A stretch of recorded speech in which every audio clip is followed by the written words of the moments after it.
We're very happy indeed to see so many of you here. Many of you are practitioners in these issues.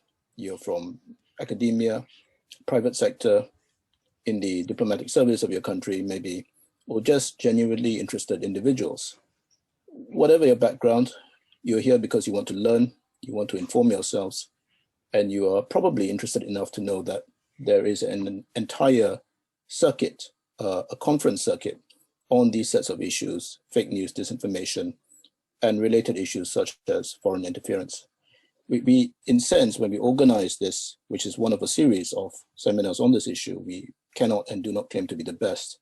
But based on previous editions that we've run and looking at the feedback we've got, the sessions have been in the past informative, and looking at the very, very strong lineup of speakers, notwithstanding the difficult circumstances, I really think this year will be no different. There is a circuit, but there are very few events of this type which bring together manifold perspectives from East and West, looking at elections, specific disinformation like in pandemics and countermeasures. So whatever your specific field of interest, I really think there'll be something for you. We have tried to schedule a time which works for as many of you as possible. I apologize, it's not possible to satisfy everyone. It is for some of you extremely early, for some of you extremely late. I hope you will bear with us and understand us.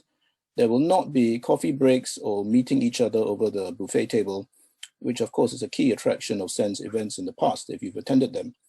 But if you devote enough time and attention, and I'm saying this knowing full well that many of you have taken time to be here from your schedules, if you devote the time, we think the sessions will repay your time. Don't take us for our word. It could be misinformation. You will have to exercise your own critical thinking to interrogate what we claim and indeed what you hear over the next few days. Send us feedback after sessions, after the event itself, which ends on Friday. Because if you know one thing about SENS, you know our events cannot stand still. The next one, hopefully in real life, will have to be better, especially on this set of issues. We cannot stagnate in our study of this set of issues. We need feedback so we can continuously improve. So on that serious note, welcome again to all speakers and to audience members, and thank you again for being here. These are strange times, and not just because of COVID-19 and the highly sped up transition to remote work and remote way of doing business, including running democracies remotely that we're all seeing in 2020. It's also a strange time in terms of foreign interference, and very opportunistic foreign interference, as I'll demonstrate in a couple of minutes, that is out there to delegitimize governance in a number of under the radar sort of ways.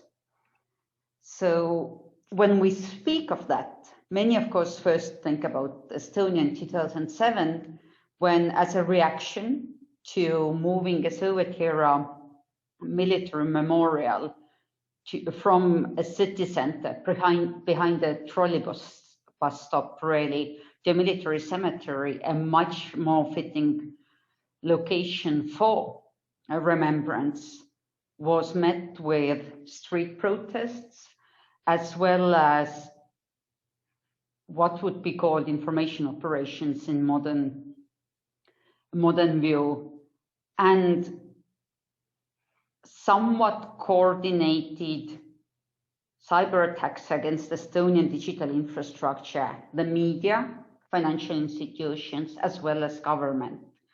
That was the first time that demonstrated how cyber tools are integrated into the ways governments assert influence over each other and political players seek to delegitimize each other, and also showed how cyber space is used to do that and how comprehensive and integrated it is in nature.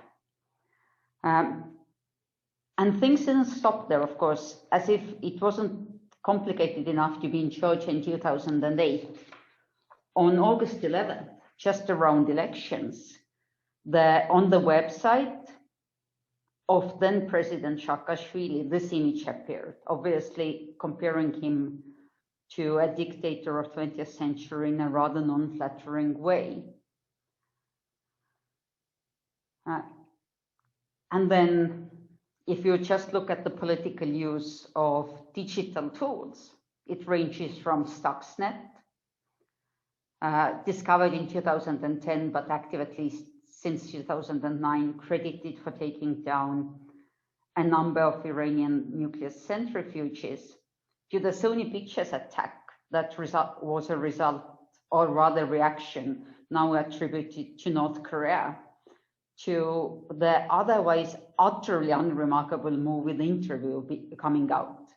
As a word of advice, if you've not seen it, do not waste time on it. The only remarkable fact about this political comedy of sorts was that it was met with data theft, massive data theft from the movie studio that then was leaked and caused a fair bit of embarrassment. Over Christmas in 2015 and 16, people in Ukrainian capital Kiev had their lights go off and radiators go cold as a result of cyber attacks on the power grid and the control systems of the power grid, in an apparent cyber attack that in most reporting has been attributed to Russia, in an apparent display of political power, as if to say, we can turn lights off for you anytime we want. Doing it on Christmas carries symbolical value, and it does also show that cyber attacks can threaten a way of life of a society. For those who've not been, it's cold, windy, and quite dark in Ukraine over Christmas, so you do really want to keep lights on and radiators hot. It's also been reported that there's been breaches in the networks of power grids or electricity manufacturers in the US and Germany. Then, of course, WannaCry, probably one of the most detrimental cyber attacks that took down hundreds of thousands of computer systems across the world, creating billions of dollars of damage and seriously impacting business continuity. As the Petya not Petya malware, where most of the world was collateral damage from what seemed to be an attack against Ukraine, going hand in hand, of course, with aggression in Crimea, the war in Crimea at the time. So what can we, before getting to elections and to defending the very core of democratic governance, what can we say about these adversaries? We know that they're out there to undermine democratic procedures and democratic governance. We know that they're reactive and opportunistic, which really means that they're after lowest hanging fruit, whether it's to do with elections or whether it's to do with anything else. As they are to undermine democracy, they are not seeking to corrupt any particular system. They're not looking out to change any particular vote, but rather create confusion, doubt, and just overall delegitimize the process. So they're going after whichever element of the process seems to be the easiest to confuse or corrupt, which is why this sort of comprehensive risk management is so important. What sets the political attacker in cyberspace apart from any old criminal is that they're well-resourced and patient.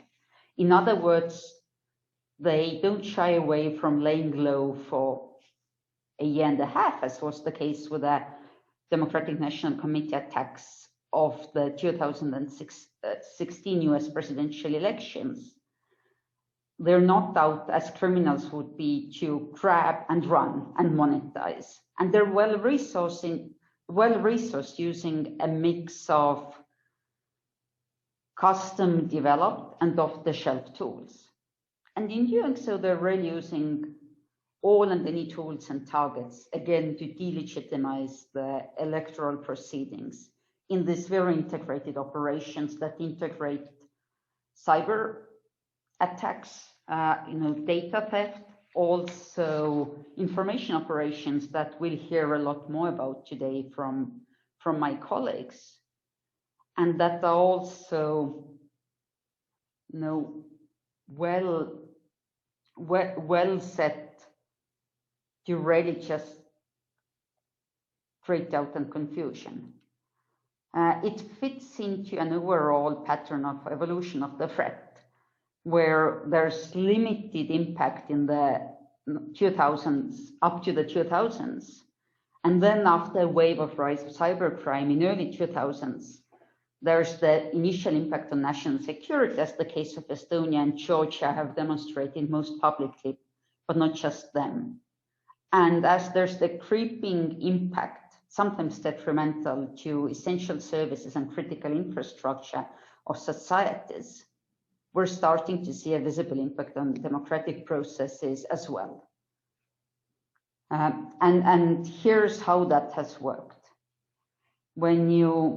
As societies are digitalizing, they are also digitalizing their democracies. And I'm of the belief, increasingly so, frankly, that your elections cannot be any more digital than the rest of your governance, simply because of the value and weight elections carry.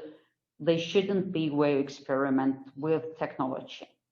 But it's tough because, especially in 2020, you don't want citizens selecting between public health and democracy in a world where they can't have both.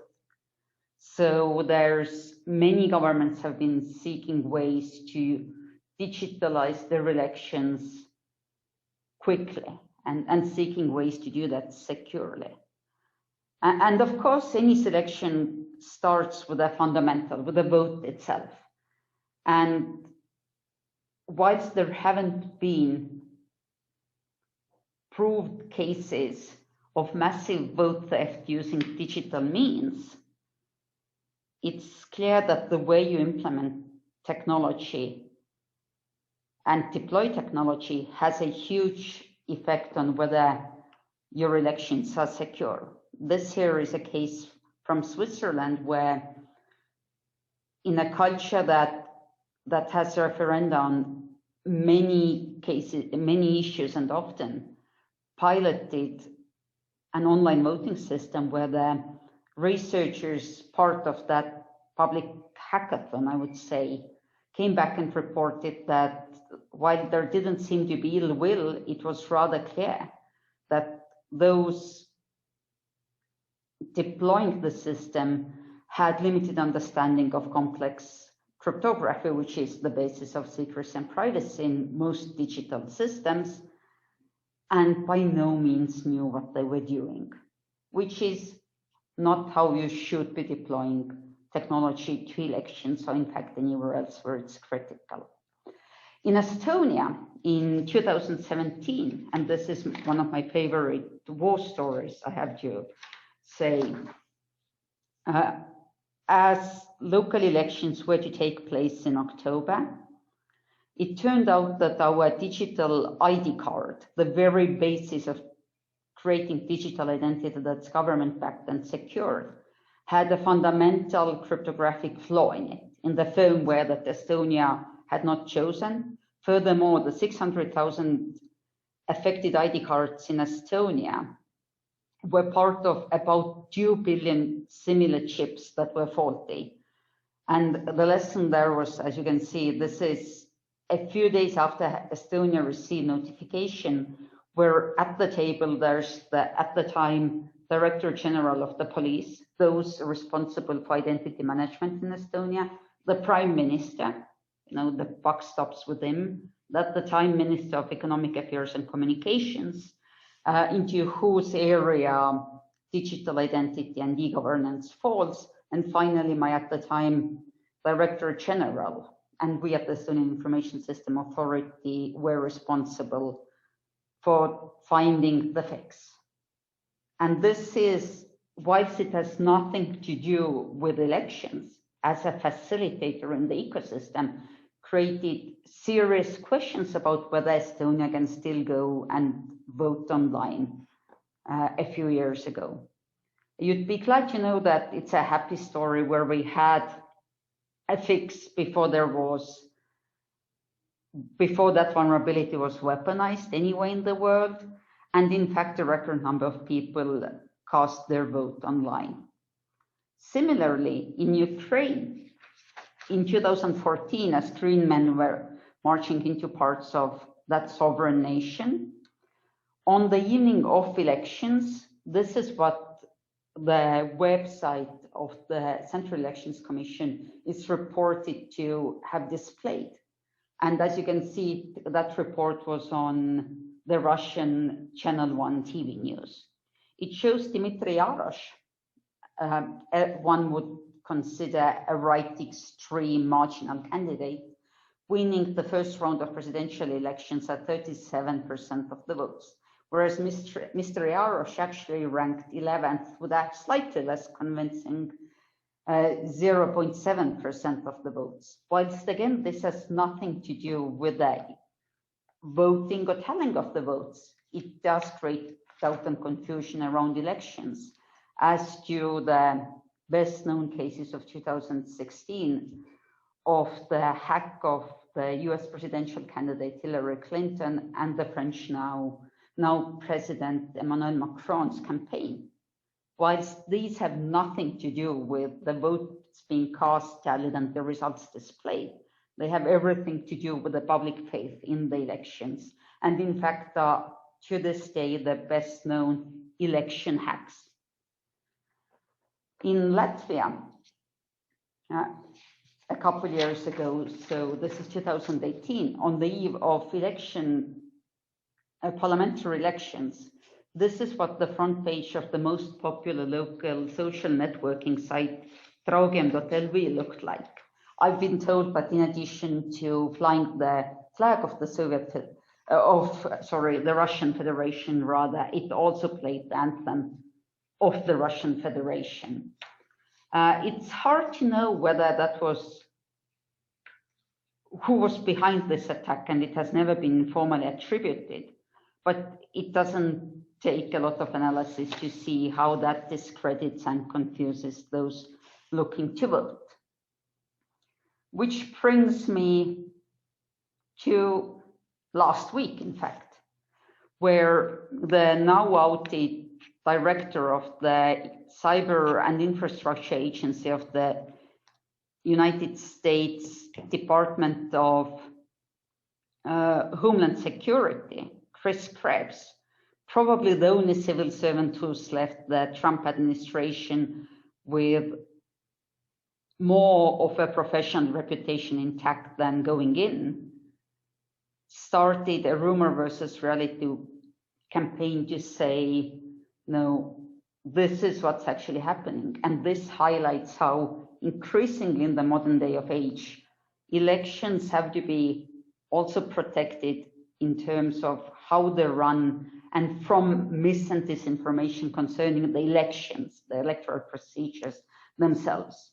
So as a useful tool, I've developed this comprehensive election risk management method, concentric circles, where in managing these risks, you have to manage all of them. But as a risk manager, you have to start with voting, whether the citizens can cast their vote and legitimately believe that it's being cast as they expected. Then moving on to election technology. Technology specifically developed for elections, such as voting kiosks, the internet voting application, and so on. Then the auxiliary systems and facilitators, including in the Estonian case, the ID card, but also the websites of the parties and candidates, which is a fundamental part of how we run democracy, up to the information space that we all operate in. Because after all, to protect democracy, particularly during these difficult times of a global pandemic, it's not just the technical security, but it's also a question of how do we maintain the integrity of these many-to-many conversations that are so fundamental to political discourse and practice of political debate across the world. And with that, I'm happy to pass the floor to the next speakers. So I'm going to talk today about pro-Chinese Communist Party Twitter networks. I think I will start with a very quick introduction of myself. I'm an independent open source investigator and anti-disinformation specialist. I've worked for international organizations like the EU, the OSCE, NGOs, and think tanks and advocacy organizations. Before I began kind of freelance work, I was previously an investigator in the UN Commission of Inquiry, primarily looking at social media data and using it to cooperate violations of international human rights law. I want to start the presentation by talking about coordinated and authentic behavior and kind of pinning that down as a definition and concept.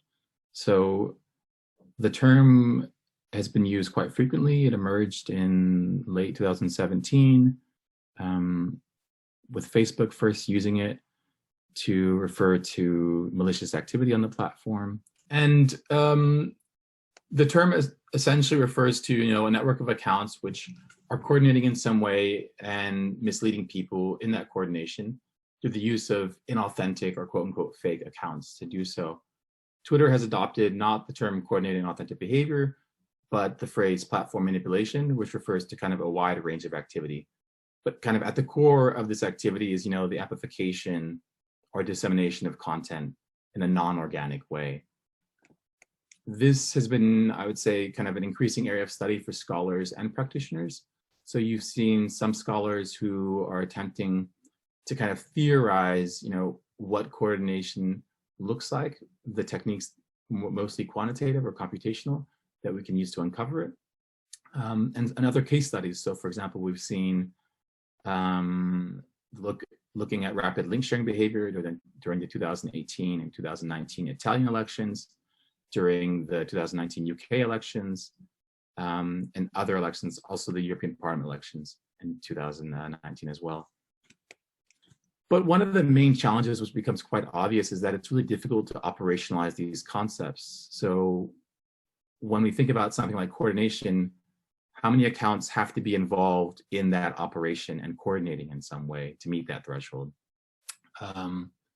Maybe more troublingly, what is an authentic account and what is an inauthentic account?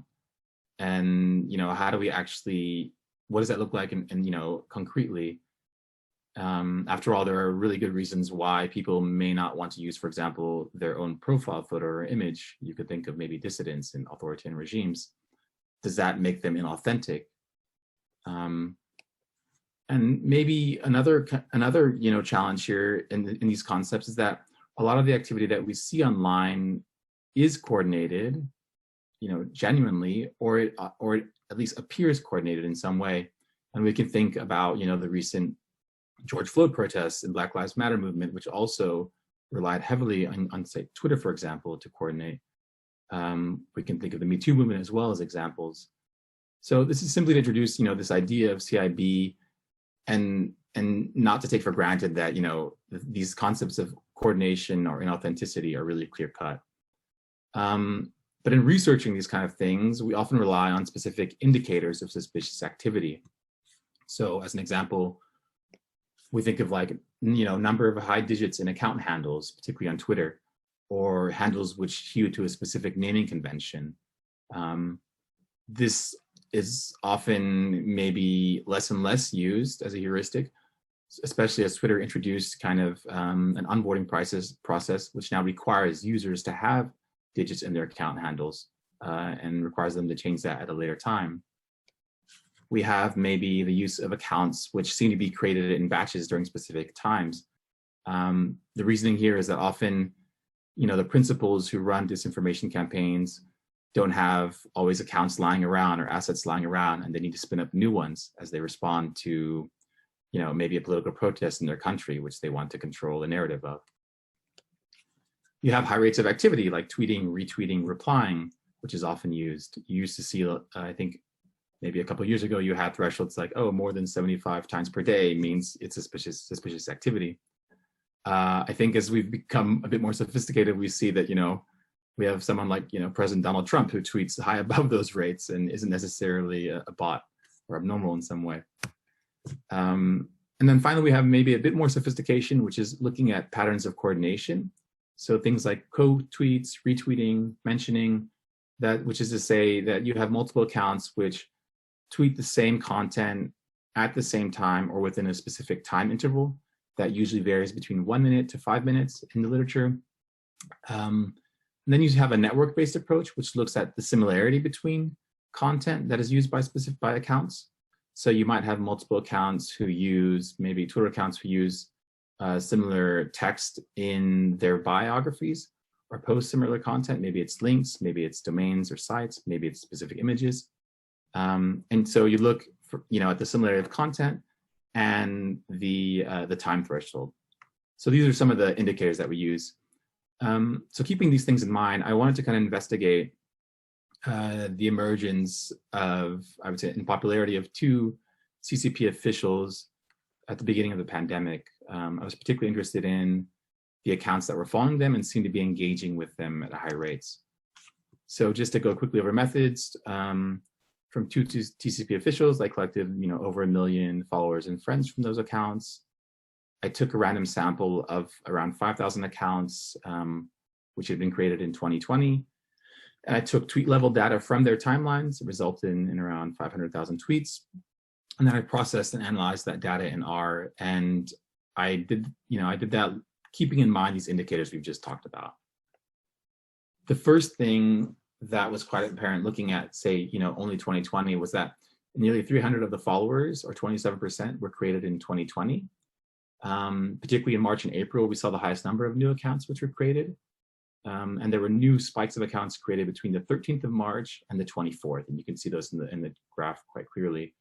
On 17th March, you saw the highest peak. But this was the same day that Chinese officials had rebuked President Trump for referring to COVID-19 as the China virus. But also interestingly, this is the same period which coincides with the first instance of a key CCP official promoting a conspiracy theory about the origins of the virus.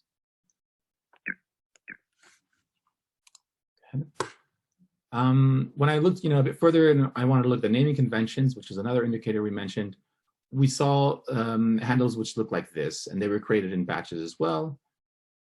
There's no really attempt here to, I would say, obscure whether or not they're legitimate or not. But we saw an unusually high number of accounts that had naming conventions that contained at least 8 digits or higher. And we see this here. So here we have a distribution of the accounts. The x-axis is the number of digits in a handle. And the y-axis is the number of counts, that had that specific number of digits. So you still see, over 300 have no digits whatsoever in their account handles. But, interestingly, you had about 150,000 follower accounts, which contained handles with high number of digits, with, again, exactly 8 digits in their handles being the highest. The vast majority of those accounts were created in 2020. It's important when we think about this data, again, to think about how Twitter's onboarding process might have impacted this. So again, you have to go back and change in the settings panel your handle if you want to remove digits from it. Another indicator I wanted to look at was the tweet timelines. So we can retrieve tweets from a timeline and disaggregate by the types of tweets they're using. Here I was quite surprised to find that, replies made up nearly 65% of tweets, and the largest number of replies were directed at President Trump. Often, and you see in the timeline, that was after he began to use the phrase China virus. So you see people essentially signing on to Twitter, you see accounts signing on to Twitter to kind of, I would say, engage in a kind of narrative warfare with Trump. At the same time, you see that Trump's not the only target of this replying.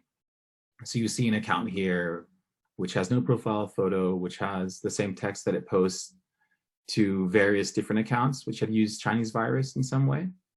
And this was a feature that we saw across accounts. So you had maybe in some cases accounts which had engaged in abusive behavior and responding to them, or accounts which were attempting to disseminate, I would say, COVID-19 conspiracy theories in replies to tweets that were maybe about the origin of the virus or the CCP's response to the virus in terms of containing and sealing it.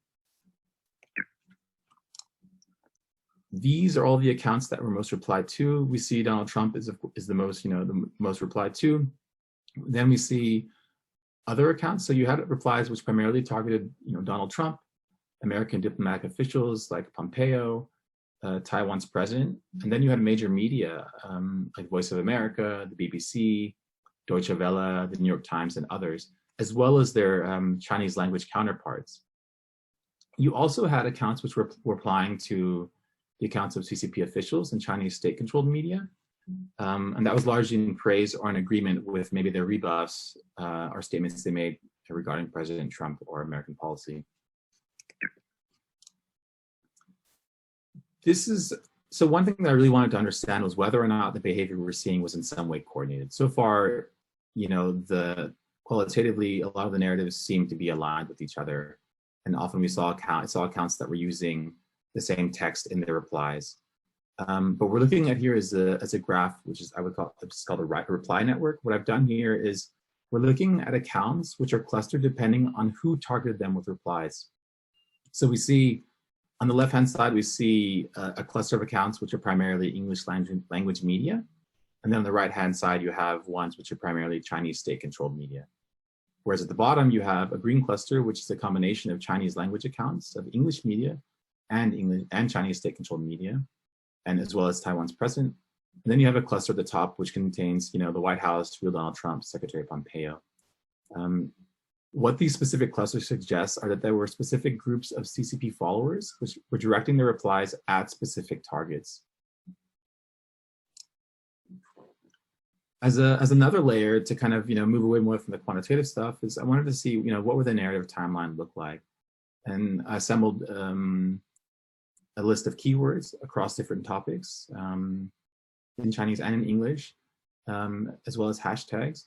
And there we found that COVID-19 was the primary theme that these accounts were talking about, but there were also new themes. So the US protests one, which was quite interesting. This is a sample tweet from an account which was suspended. You see that it has not at all a suspicious naming pattern. But again, it's referring to the protests.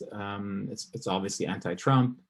It uses hashtags, which, it seems to be trying to integrate into the conversation which was happening in the US at that time.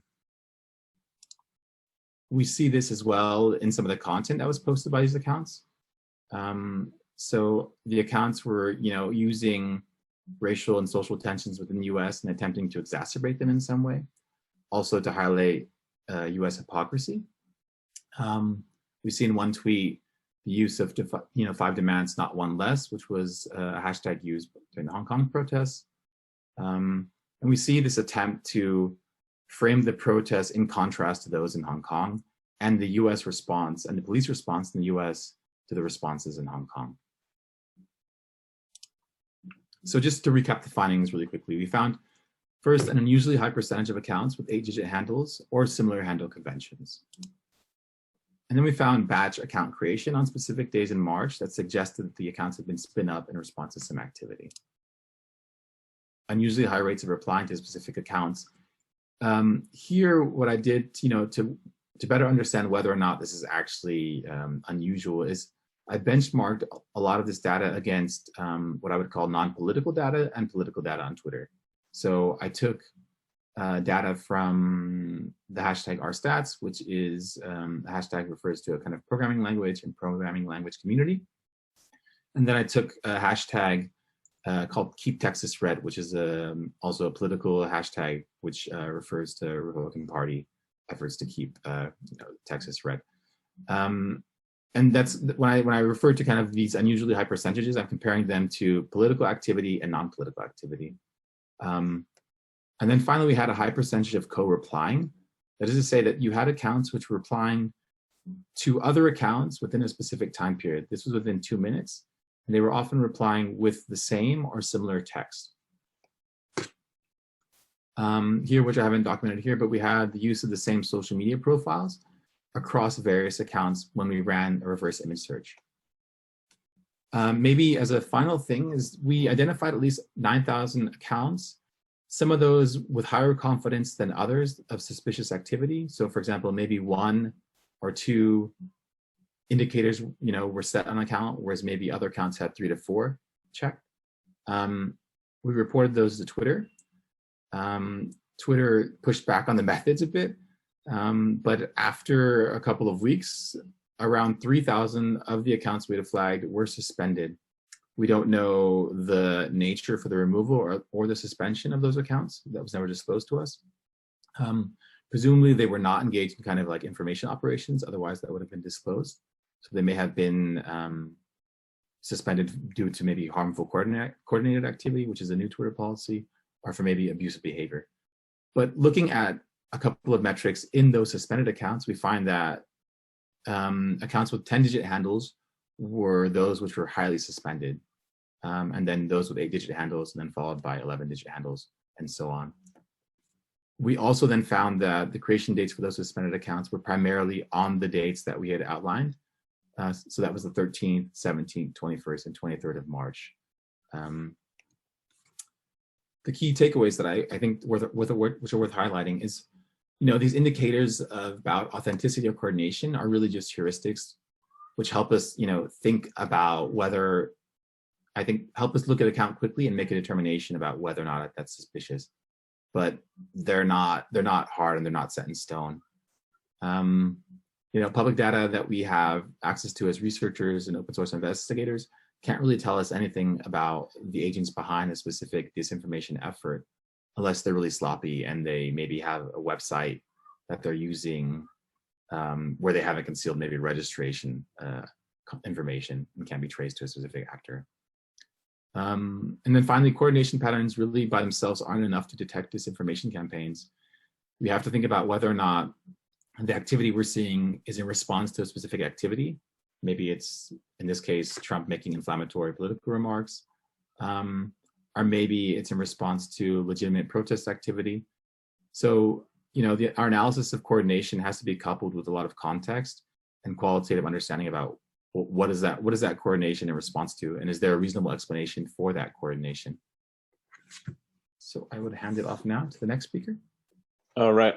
First of all, I want to thank the good folks at RSIS and the Center of Excellence for National Security for inviting me to speak and share some thoughts today on Myanmar and the 2020 election, as well as misinformation and disinformation in the country. I just want to say up front, I'm not a data scientist. I'm more of a Myanmar political scientist, if anything, and my PhD is in the Department of International Relations. But I continue to study in Myanmar and focus on this topic of disinformation and the politics of elections. So a quick outline of my presentation.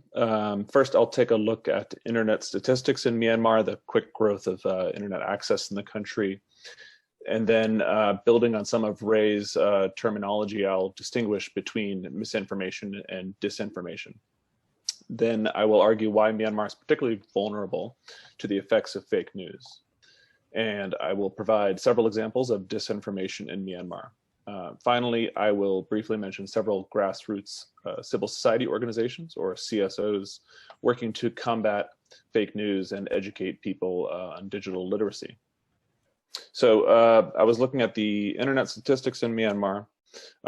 Internet access grew very rapidly from less than 1% in 2012 to between a third and half of the country in 2018. Mobile phone penetration likewise grew from under 2% in 2010 to over 90% in 2017. So you're seeing a really rapid boom of mobile phone penetration and internet access across the country in the years immediately following the country's democratic transition in 2010, 2011. There are now more mobile phones in the country than people. As of August 2020, the estimate I've seen most recently is that there were 26.3 million Facebook users in the country compared to only about 7 million in 2015, the year of the last nationwide election. And according to a survey by the International Republican Institute in 2017, 73% of Myanmar people use Facebook to get their news. And nearly 3/4 of Facebook users in the country are between ages 13 and 34. So it's really a young online mix of people engaging in politics and all sorts of discussions. As a young democracy with new and rapidly expanding access to the internet, social media, and mobile devices, Myanmar is particularly vulnerable to the disruptive forces of fake news and disinformation. The country, for those who may not know all the details of the country's politics, basically it emerged from years of military dictatorship in 2011, had a semi-civilian parliamentary government, and in recent years, many people will know that Buddhist Muslim tensions have erupted and led to the exodus of about 700,000 Rohingya Muslims from Western Rakhine State after military atrocities. Next, moving to some terminology, I'll distinguish between misinformation, which I use to describe everyday rumors or fake news circulating online, print news, and word of mouth, from disinformation, by which I mean the intentional and more coordinated spread of false narratives, often by state actors or nodes of influencers. And oftentimes this disinformation is directed against minority groups like the Rohingya and Muslims in the country, and other ethnic minorities, as well as political parties like the ruling National League for Democracy, or NLD. And on top of that, you'll see character assassination of individual political candidates like Aung San Suu Kyi, the state councilor of the country. So the targets of disinformation we've seen in recent months. In July, 35% of disinformation tracked by an organization that sends out a monthly newsletter called Beautifiers of Diversity found that 35% of disinformation targeted the National League for Democracy. You'll see that blue column in the middle here, while 12% focused on the Rohingya Muslims, and only 12% focused on Aung San Suu Kyi herself. But in October, just a month before the election, this organization found that fully 50% of fake news targeted Aung San Suu Kyi herself, so really going after the individual political leader, while only 12% targeted her party, the NLD, and now just 3% targeted Rohingya Muslims. So you can see that the nature of disinformation closer to elections became more personalized and attacking individual politicians. So I'll look at a few examples of disinformation in the country. One of the best known examples is that of Mabata, or the Organization for the Protection of Race and Religion. Mabata is a Buddhist extremist and highly nationalist group centered in Yangon and Mandalay, the two largest cities, and really espouses a hard line of anti-Muslim nationalism. A second sort of category I want to emphasize is that of military coordinated inauthentic behavior, the Facebook terminology that Ray got at in his presentation. And then finally, I'll look at pro-USDP, that's the opposition party affiliated with the former military junta, and pro-military accounts in the country. So Mabata arose in 2013 out of what was called the 969 movement, or a boycott campaign against buying Muslim goods in the country. Mabata was centered around a controversial monk, Wirathu, whose monastery in Mandalay and his own Facebook page promulgated a lot of this really fiercely nationalist and anti-Muslim rhetoric. Specifically, his organization also focused on lobbying for the protection of race, the Bama majority ethnic group in the country, and the Buddhist religion in the country, and attacked the NLD, or National League for Democracy, for being weak on protecting Buddhism in the country. Mabata also had a direct role in the 2014 riots in Mandalay, which left 2 dead, over 20 injured, and a mosque destroyed. The monk I just mentioned, Ashin Wirathu, he shared a Facebook post alleging a Muslim shop owner had raped a Buddhist employee, and riots ensued with Buddhists driving motorbikes around Muslim neighborhoods and burning homes, just widespread violence. They had to deploy the police to put protests, or riots rather, to an end. And a court later found that 5 individuals were guilty of fabricating this story. So actually there may have been no basis to this rape story. And human rights group Justice Trust reported that the riots were designed to appear spontaneous, but in fact were organized and brought in people from outside Myanmar to carry out this violence. The second category I wanted to draw your attention to is that of military-linked accounts.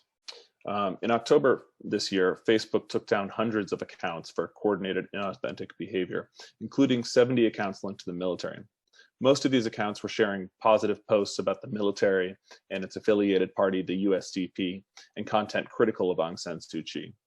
In October 2018, the New York Times had run a story reporting on Myanmar military using fake accounts posing as celebrities and influencers to spread false narratives, specifically targeting Muslims and the Rohingya ethnic group in particular, as well as spreading misinformation about Aung San Suu Kyi. Facebook announced after that story came out that it had removed 13 pages and 10 accounts for engaging in coordinated inauthentic behavior on Facebook.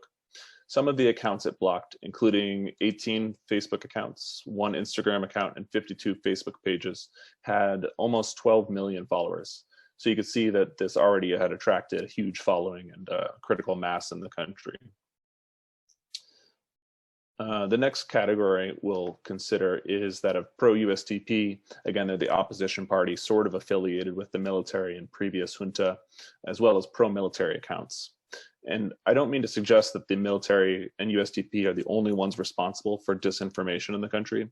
Actually, even Aung San Suu Kyi has circulated disinformation herself. Her Facebook account had previously disputed Rohingya accusations that the military had carried out rape against innocent civilians and described this as fake rape, quote unquote, with a Facebook post. So there are, the NLD and others are often responsible for circulating this disinformation as well. It's not just the military. But civil society group Loka Alin said that 188 posts between September and October this year related to race and religion. Of 188 posts, actually 40 of those came from the USDP, the opposition party affiliated with the military. And a few examples of such behavior. The first you see here is Radio Free Myanmar, which is specifically designed to mimic Radio Free Asia, which is a credible news source. Radio Free Myanmar is completely bogus. It originated in 2019, but it didn't really post anything until August, September, in the months leading up to the November election just this year. Most of the content is disinformation, and Frontier Myanmar, a news organization in the country, did a lot of great work to expose them. So, for example, and I'll say that Radio Free Myanmar actually showed some pretty innovative tactics to evade scrutiny and oversight from Facebook. It doesn't actually have a Facebook page. Most of the content originates from one account. You'll see on the left here, calling itself Mong Mong. And it tends to generate screenshots and images rather than actual news stories or legitimate sources of information. Now, these are harder to track by artificial intelligence because they're image form. And Mong Mong also encourages its users or other users to copy and paste the content rather than forward it, making it, again, harder to track and take down this content. You see some examples of these images on the right side of the screen here. And Radio Free Myanmar also has a WordPress site, likely designed to boost its credibility, making it look somewhat like a real news site. The content's often bylined and has photographs of supposed authors, but fact checkers have found these profiles are fake. So one bio of a correspondent on the right here is that of Kei Kang Pyo, who the site claims studied at the University of Foreign Language in Mandalay. Her photo appears obviously photoshopped with a sort of bizarre background and red green shirt combination that appears inauthentic. You'll also see the mask, so indication that this profile was created just this year and in the run-up to the 2020 election. Another group, I'll try to get through this quickly because I realize I wasted time loading my presentation, is that of Bogale USDP, which Facebook removed due to multiple violations of community standards. This group you'll see was around earlier this year in August, but it really ramped up its content in September and October. Between October 18th and 24th, Bogole USDP had over 575,000 total interactions. And in the last week of October, it made more than 2,600 posts. So did all this disinformation actually influence or impact the election? It's hard to say. The NLD won resoundingly. It's overwhelmingly popular. Aung San Suu Kyi maintains huge moral authority in the country. But what this disinformation did do is inflame religious and ethnic tensions in the country, sow confusion, and the USDP opposition party, which just got crushed in the election, is actually still disputing the election using some familiar tropes that we see Donald Trump using in America. Election fraud, voter fraud, etc. But fortunately, there are a number of civil society organizations that are doing great work to expose fake news and to educate people about disinformation in the country.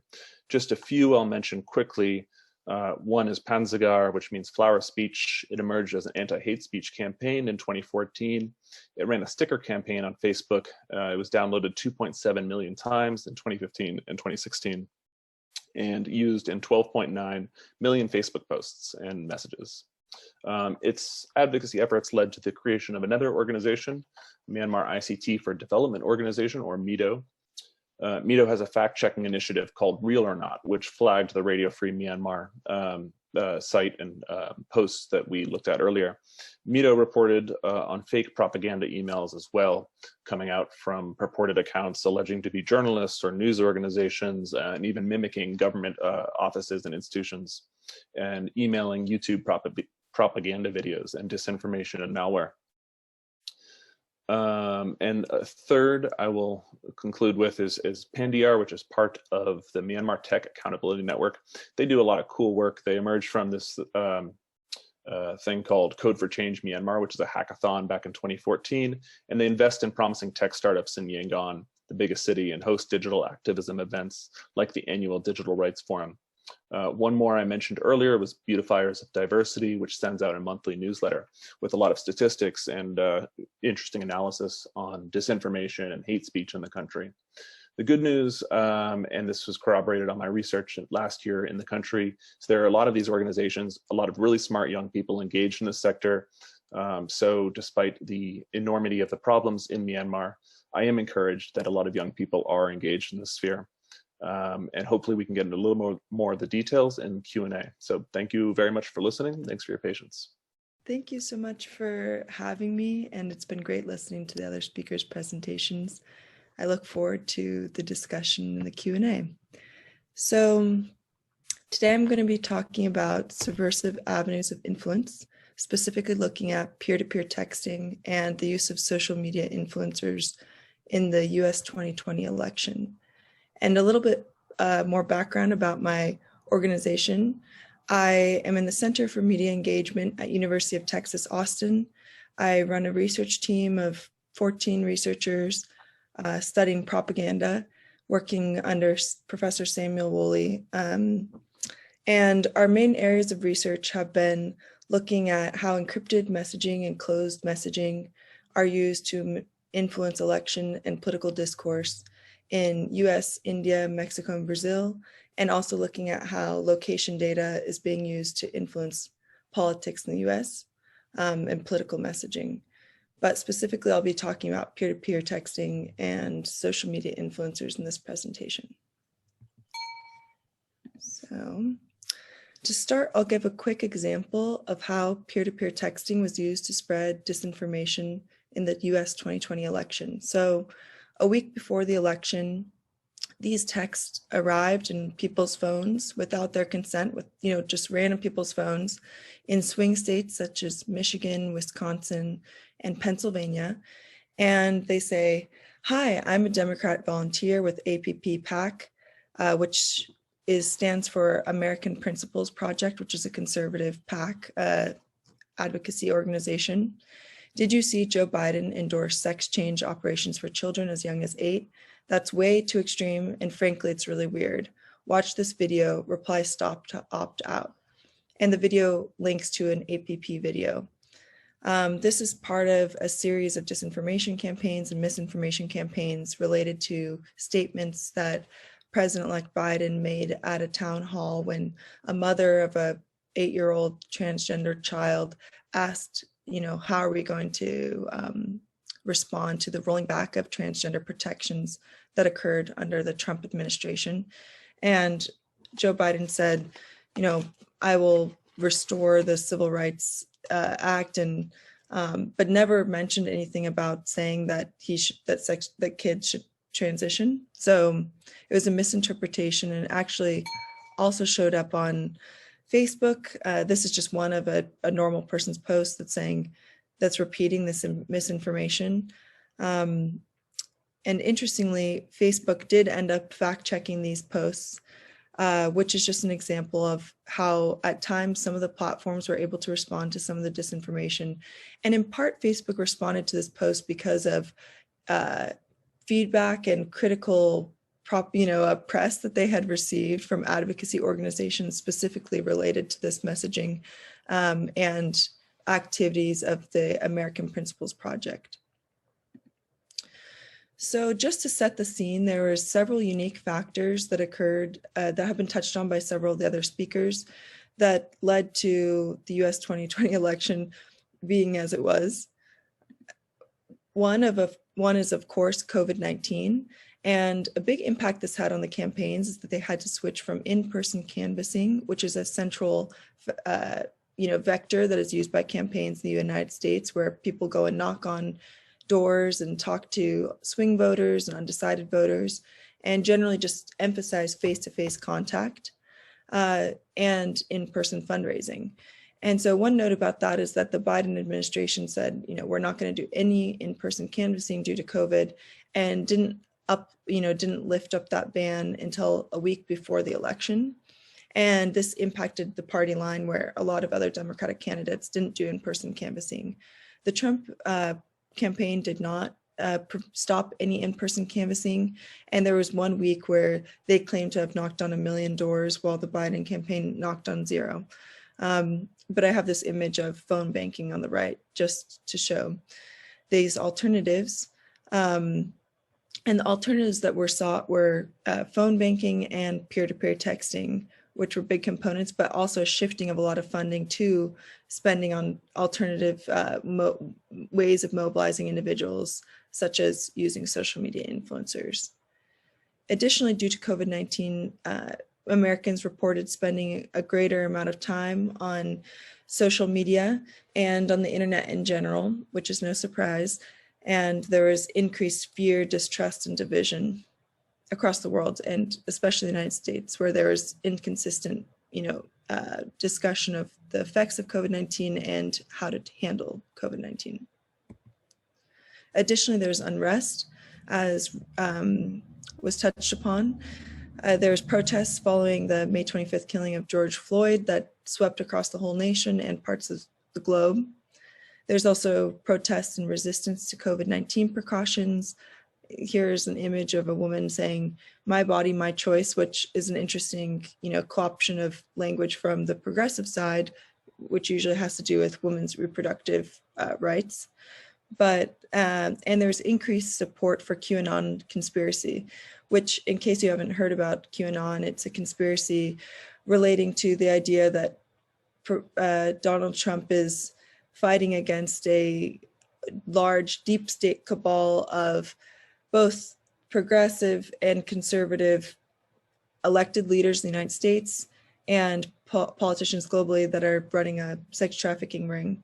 And it has many fascinating elements to it that are quite out there, some would think, but it's becoming much more part of the popular discourse in the United States. And 44 individuals who ran for government in 2020 elections either posted in support of it or claimed to be adherents to QAnon, including 2 soon to be elected officials.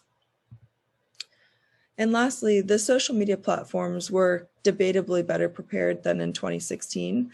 You know, they shut down several foreign influence operations that had roots in Saudi Arabia, Iran, Russia, and Cuba. Several companies such as Twitter had early political advertising policies saying, you know, we're not going to allow political ads, which is Twitter announced that a year before the election, though of course their incentives for making that policy are unclear. It's not just, you know, pro-democratic. It may be because they didn't have the bandwidth to review all of those political ads. And then Facebook, you know, a week or so or a month before the election announced that they wouldn't allow for new political ads following the election, which had debatable impact of whether or not that was helpful. And there's been a change in fact checking of false political statements, increased kind of decision making. The threshold has been lowered, I would say, from the companies to actually be active in fact checking, particularly elected officials. And there was also the addition of some friction to the design of these platforms. Twitter, instead of just allowing for retweeting, encouraged people to do a quote tweet, which is where you retweet but add some of your own perspective, which they felt would slow the spread of disinformation just through pure retweeting. And these fact checking was not all successful, of course. And there's inconsistent policies across platforms when you're looking at YouTube, Twitter, Facebook.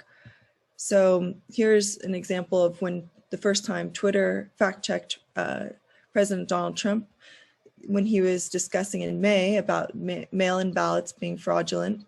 They said, get the facts about mail-in ballots. And this led to a swift response from President Trump saying, Twitter is completely stifling free speech and I as president will not allow it to happen. And this led to discussions on his end of executive orders to change certain policies such as Communication Decency Act, Section 230, that allow for the platforms to, ostensibly allow for the platforms to control their own fact checking and moderation of free speech. And if you've been looking at President Trump's Twitter recently, there are many fact checks regarding his statements about the election. And it is a necessary step, but it also has encouraged and given further energy to the narrative that the platforms wrongfully target conservatives. And there's been a movement to alternative platforms such as Parler that are supposed to be more amenable to kind of all types of speech and apparently won't have, politically correct moderation. So first, we'll talk about peer-to-peer texting. Peer-to-peer texting is when you receive, so in the United States, we have the 7-digit text number, and when you're texting between two individuals, it's just texting between those two 7-digit numbers. And when a corporation or a political campaign wants to talk to many people at once, they usually have to use broadcast texting, which is a specific category of types of texts where they send from one uniform, 4-digit or 5-digit number to many, many numbers that have all had to have opted in to receiving the broadcast texts. And corporations use this for, sending out advertisements or coupons or information about events. But peer-to-peer texting and also broadcast texting faces much more regulation under the FCC. And in part, it's you can only send one message to all the people you're broadcasting to. They have to opt into you sending them a message, and you have to disclose who's paying for this message and where the message is coming from. And there's a shorter word limit, but there's this regulatory loophole where if there's a person pressing in between sending all of these messages, you can send from 7-digit numbers to another 7-digit number. And the interesting thing about that, as we saw in the very first example, is it's just from a random number and people are receiving it who didn't know that their number had been given to any political campaign. And there doesn't necessarily need to be disclosure of who is sending that message. And we've seen political groups buying numbers through data brokers, securing numbers. There was one Democratic candidate back in 2018 who sued universities throughout the US and part of those, or it was freedom of I forget if it was suing or freedom of information. I think it was suing universities, and part of that they were able to receive the cell phone numbers of all the college students who are at those universities, which is, you know, a very rich area for them to target with political messaging.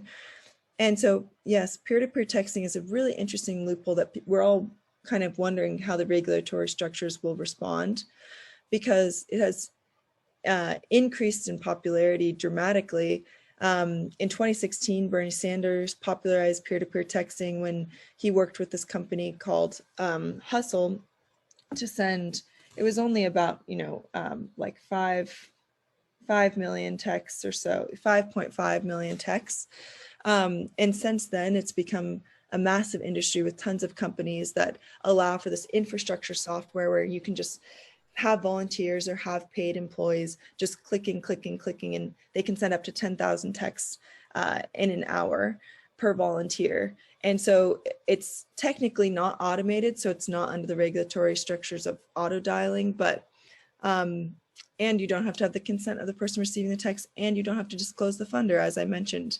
Additionally, it has higher open and response rates. The companies, of course, are, you know, incentivized to make greater claims than perhaps are realistic, but they say that they have 36 times higher open rates than email, and that 90% of text messages are opened within 3 minutes of receiving them. So it's fast-paced, more open rate, and then higher response rates as well.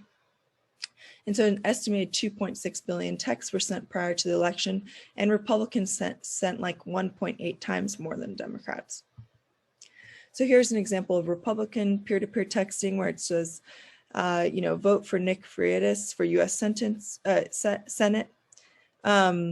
And here's another one from a Democratic group, March for Our Lives, which is advocating for gun control. And they're encouraging someone that they're texting to attend an event in support of March for Our Lives. So these peer-to-peer texting is not just used by campaigns, but also special interest groups and political advocacy groups. So according to a political strategist that we interviewed about peer-to-peer texting, they said, peer-to-peer texting is the closest that campaigns are going to get with their field programs to having real conversations with other people. So peer-to-peer texting received a lot of funding in 2020, in part due to COVID, although the Trump campaign still was doing door-to-door knocking. So peer-to-peer texting also relates to relational organizing. Relational organizing has been the buzzword of the 2020 election on the progressive side, which is, it's basically means friend-to-friend outreach. And it's kind of considered the optimal way to get people involved, because of course if your friends or family are saying, come volunteer with me for this candidate, or did you donate to this candidate, or did you hear X thing about this candidate, it's going to be regarded as much more trustworthy, and you're going to remember it. And it also involves things like group identity and wanting to align with your pack and so on. So it's a very effective way of coordinating, but has the difficulty of scaling. And so peer-to-peer texting has been this method where both campaigns have attempted to scale these type of interpersonal relationships. With Biden's Vote Joe smartphone application, volunteers are encouraged to upload their contact list, and there's even a script saying, here's a message you can send to your friend and modify it based on how you normally speak to your friend. These leverage high trust relationships in a highly coordinated manner. According to another person we interviewed, they said, if you trust the person that's sending it, you should trust the message. And furthermore, these are rich data sets for the campaigns and advocacy groups if they know who your personal networks are, as we saw with the pushback against Cambridge Analytica in 2016, which was really trying to use Facebook's social graph to understand how people are connected. So here are two examples of disinformation that occurred over peer-to-peer texting in 2020. Here on the left, it says, hello folks, I'm Brian Donalds and I'm dropping out of the Southwest Florida race for Congress. So this was sent to a lot of the constituents in Brian Donalds' district. And he spoke out against it, and it was not correct. He was not dropping out of the race, and he felt that it was one of his Republican, he's a Republican, he felt it was one of his same party contenders who sent out this information, and he ended up winning the nominee, or winning the seat, the Republican seat. Additionally, there was disinformation about Hickenlooper, who is running for Senate in Colorado, and they're claiming that here's the latest scandal, and they have this this bit.ly link. And the interesting thing about the bit.ly links is that you can also gather further information. You can add trackers to those links, which is part of what is good for, you know, political strategists to use peer-to-peer texting, is you have better capability to add these links that are shortened URLs, and you can add further tracking abilities in these URLs. And this was false information as well. So on to social media influencers. Political mobilization of influencers. So looking more broadly at influencers in general, and just social media, activities in general, President Trump has a more established online presence than President-elect Biden. You know, he has substantially more followers on Twitter, Facebook, and YouTube. And interestingly, Trump's kind of social media strategy emphasized, both of them were using long-form journalism on long-form YouTube interviews, though Trump usually operated through proxies. He has Team Trump Online, which runs a lot of the videos on Trump's YouTube channel. But rarely is there an interview with Trump on that channel. It's usually other individuals or members of his family who are talking on panels or live streams of his rallies. While Biden has made use of more traditional celebrities such as Cardi B and Snoop Dogg, which is more conventional for the Democrats, who are often seen to be aligned with Hollywood. But we've also seen through our interviews with many political strategists on both sides of the political spectrum in the United States that there's been a transition to coordinating social media influencers on Instagram, TikTok, and Facebook, but mostly we're looking at Instagram. And interestingly, there's been a broad transition to the use of nano influencers, which are individuals with less than 10,000 followers. There's varied definitions. But as opposed to looking at the mega celebrities, the stars like the Kardashians, they're looking to people who are not actually influencers as their main jobs, but people who are kind of community leaders, or, you know, have, oh, I have like a knitting site that's like specifically followed by a few people, or a pastor or a mommy blogger who's writing about their family. They have higher engagement rates with their followers, much more responsive, usually nano influencers, because they have fewer followers. They respond to every comment on their posts. They're more trusted by their followers, and they have highly targetable audiences, because often they're more localized in terms of maybe age or location or niche interest or other demographic. It's also less expensive to coordinate with nano influencers. And this is actually following a trend from the commercial brand space, where we've spoken to many influencer firm executives, and they've started to onboard many more small-scale influencers onto their platforms, where brands can sell to influencers, because brands are also noticing, you know, these higher rates of trust and engagement with nano influencers. Here's an example of Trump and Biden here talking to Cardi B. Here's an example of a nano influencer who is working with Protect the PAP, which is a healthcare influencer coordination. As you can see, she only has 155 likes, but she was paid for by Protect the PAP, and she discloses it. Here's another smaller scale influencer with a few thousand likes, but she doesn't disclose that she was paid for, which reaches onto the concern of social media influencers, which is, you know, there can be coordination manipulation of messaging mimicking grassroots movements. It's very difficult to distinguish between grassroots movements, as was discussed earlier, and coordination.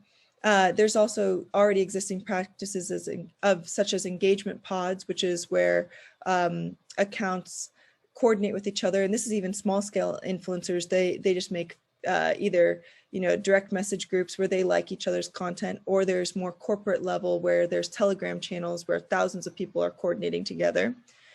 There's no law requiring disclosure that the content was paid for or by whom.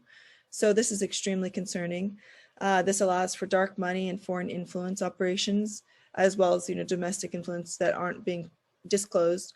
And there's minimal capability to track large-scale coordination, because now that Instagram has a brand disclosure, even if someone does disclose that they are paid for, you can't follow a specific hyper-specific hashtag that would show you all the coordinated posts. Instead, it just takes you to the brand page, and you can't see how many other posts are posting in coordination with that, even if they're disclosing. So it's very difficult. A quick story. Sorry, I'm not sure of the time, but in September, Washington Post reported on Turning Point Action, which is a PAC that was supporting President Trump, which specifically targets youth. So Turning Point Action in Arizona was hiring a lot of minors, people under 18, and young adults to use their Facebook, Instagram, and Twitter profiles to comment on news sources and spread disinformation about COVID, claiming that the CDC had claimed that more people were dying of COVID. They also spread disinformation about mail-in ballots, saying that there are many fraudulent mail-in ballots, and they also claimed that Biden was part of a socialist conspiracy. They weren't disclosing that they're a part of a coordinated activity. It was only detected because around 5,000 posts were exactly the same and identical, and so it was detected. And this brings up a question of, is this grassroots organizing? Because when Turning Point Action, Austin Smith, who is the field director of Turning Point Action, was questioned about this, he said, "This is sincere political activism conducted by real people who passionately hold the beliefs they describe online, not an anonymous troll farm in Russia." But the thing is, they never disclose that they're part of a coordinated activity or that they're being paid. So the key takeaways are both peer-to-peer texting and social media. The coordination of social media influencers, especially nano influencers, exploit or capitalize upon the trust of close relationships. There's no requirement to disclose coordination or payment, which is a violation of consent of the viewer. And, difficult to assess reach and impact. And it's ethically gray. Are these grassroots coordination or covert manipulation? And that's all. Thank you so much.